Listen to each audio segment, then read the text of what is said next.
ఏమైంది? ఆగిపోయిందండి. అదే ఎందుకని? టైర్ పంచర్ అయిందండి. టైర్ మార్చండి, నేను అర్జెంట్ గా వెళ్ళాలి. ఈ చీకట్లో కొంచెం కష్టం మేడం. నిజం చెప్పు. స్టెఫనీ లేదు సార్. ఆ ముఖ ముందే చెప్పచ్చు కదా. చెప్తాం అనుకున్నాను కానీ మీరు కోపడతారేమోనని. అంటే నేను ప్రధాని కోపడిపోయే వాళ్ళకి కనిపిస్తానా?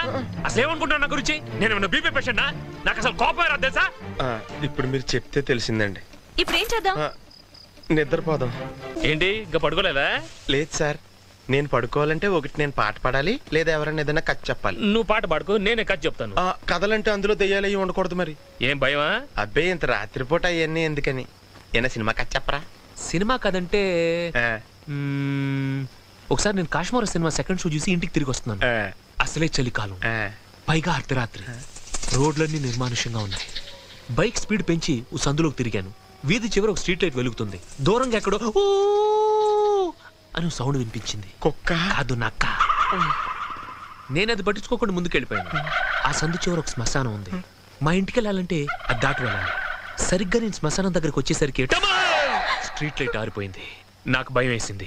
బైక్ ఇంకా స్పీడ్ పెంచాను. సడన్ గా డామ్ అని సౌండ్ వచ్చింది. Tyre puncture. నేను బండిది గబగబా నడుస్తున్నాను. నా వెనకాల ఎవరు వస్తున్నట్టు అనిపించింది. సడన్ గా వెనక తిరిగాను. ఎదురుగా నా ఫ్రెండ్ కనిపించాడు.